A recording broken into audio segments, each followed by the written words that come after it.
जय श्री राम। मानस चर्चा में सभी भगवत भक्तों का अभिनंदन है, स्वागत है। आज हम मानस के आधार पर मानव शरीर की रचना के जो तत्व हैं उनके बारे में चर्चा करेंगे।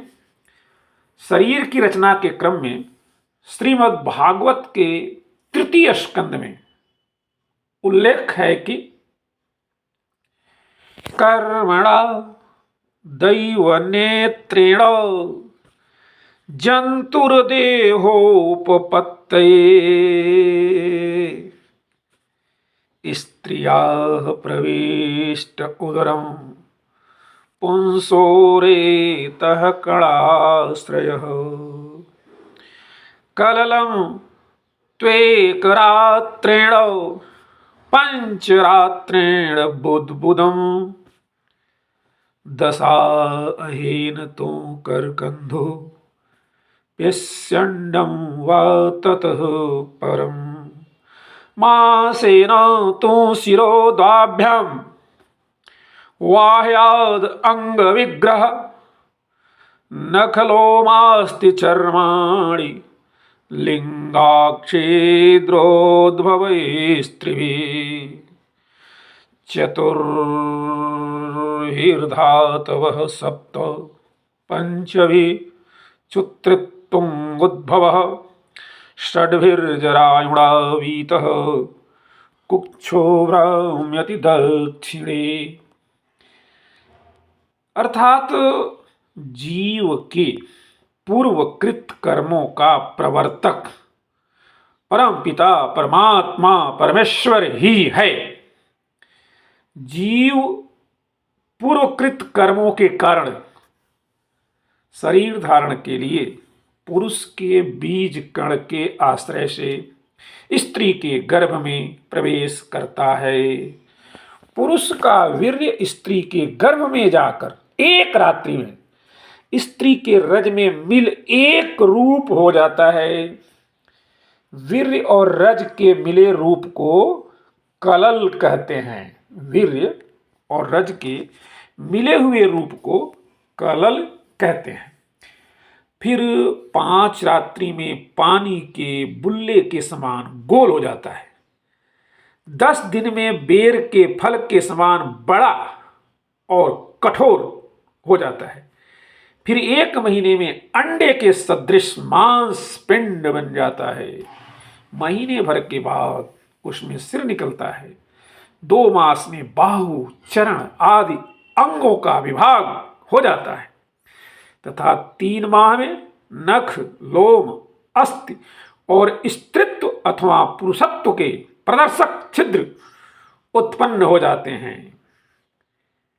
4 महीने में 7 धातुएं प्रकट होती हैं और 5वें महीने में भूख प्यास की उत्पत्ति होती है। 6ठे में जरायु झिल्ली से आवृत होकर माता की कोख में दक्षिण की ओर घूमने लगता है। माता का जो रज है वह है क्या? माता का रज ही पृथ्वी तत्व है और पिता का जो वीर्य है वो जल तत्व है। इनसे पिंड बनना अग्नि तत्व है। पोल होना आकाश है। प्राण आना वायु है।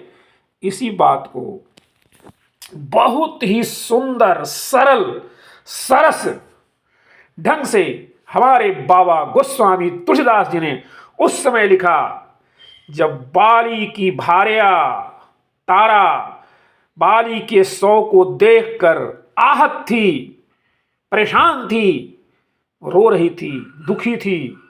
तब प्रभु श्री राम ने उसे समझाते हुए कहा है कि क्षिति जल पावक गगन समीरा, क्षिति जल पावक गगन समीरा, पंच रचित अति अधम शरीरा।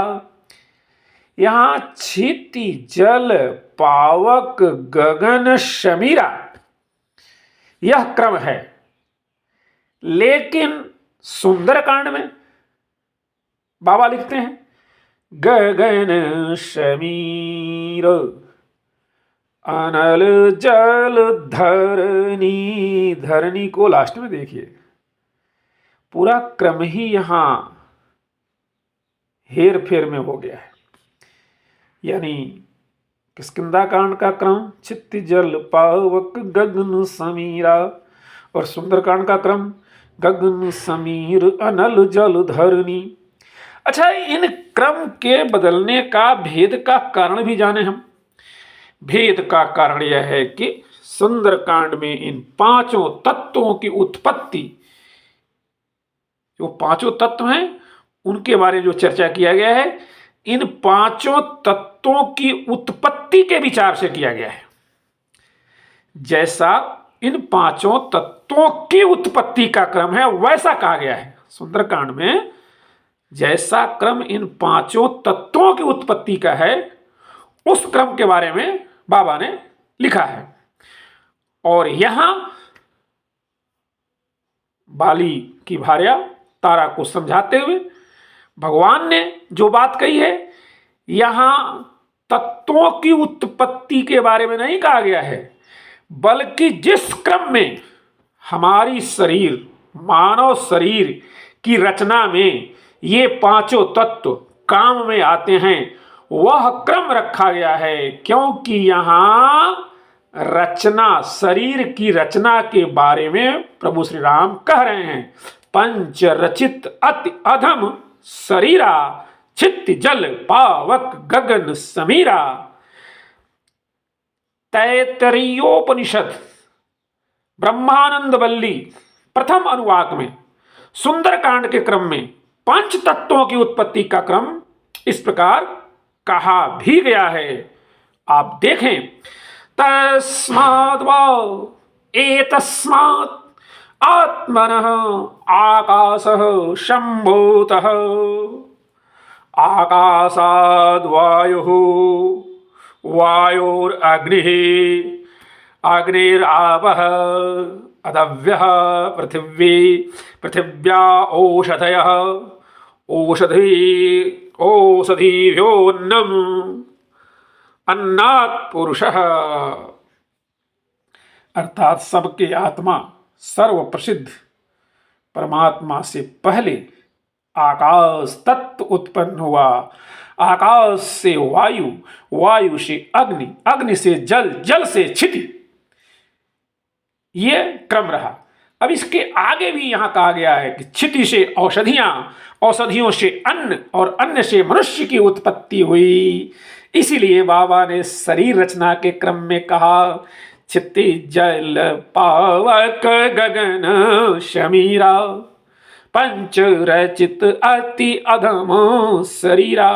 आशा है हमारी शरीर रचना का जो क्रम है, जो पंच तत्वों का यहाँ महत्व है, आप सभी बहुत ही सुंदर ढंग से समझ गए होंगे। हमारी इस वीडियो को आप लाइक करना, शेयर करना न भूलें, और कमेंट में अगर मेरी वीडियो में कोई आपको सुधार की अपेक्षा दिख रही है तो उसके बारे में भी लिखें। नहीं तो कम से कम जय श्री राम तो अवश्य लिखें। आप सभी को पुनः जय श्री राम, जय हनुमान, संकट मोचन, कृपा निधान।